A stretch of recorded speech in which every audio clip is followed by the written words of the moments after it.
நாம் ஒரு வழிகட்டோர் கூட்டத்தை பார்த்து வஹாபிகள் வஹாபிகள் சொல்கிறோம். உண்மையில் வஹாபிகள் என்ற அந்த சொல் இஸ்லாமிய சொல்லல்ல, இஸ்லாமிய பரிபாஷையில இருக்கக்கூடிய சொல்லல்ல. அந்த முகம்மது என்று சொல்லி ஒரு ஆள் வழிகட்டவர், அவருடைய வாப்பட பேரு அப்துல் வஹாப், அதனால வஹாபி என்று சொல்வது. இது அரபு வழக்கம். வாப்பட பேரை வச்சு ஊரோட பேரை வச்சு. இப்ப இப்னு ஹஜருல் அஸ்கலான் என்னன்னா, அஸ்கலான் இந்த பலஸ்தீனில் இருக்கக்கூடிய ஒரு ஊர் காசால. இது மாதிரி அவங்களோட பேரை வச்சு ஊரை வச்சு வரக்கூடிய அரபு வழக்கத்தில் இருக்குது. இது மாதிரி வஹாபியத் வந்தது எல்லாமே. இந்த வஹாபிகளுடைய சரியான பேரு ஹவாரிஜ்.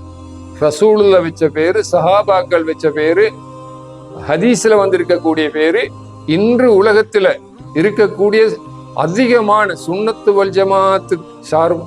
வல் ஜமாத்தை ஹயாத்தாக்கக்கூடிய, வஹாபியத்தை எதிர்க்கக்கூடிய பல நூற்றுக்கணக்கான தலை சிறந்த புரொஃபசர்மார்கள், கலாநிதி டாக்டர்மார்கள் உலகத்தில் இருக்கக்கூடியவர்கள், இன்று அதிகமானவர்கள் எல்லோரும் வஹாபிகளுக்கு சொல்லக்கூடிய சொல் ஹவாரிஜிகள்.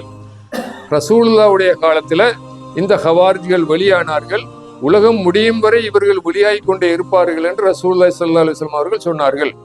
எனவே நாம் அறிந்திருக்க வேண்டும், வஹாபிகளுடைய சரியான பெயர் ஹவாரிஜ்.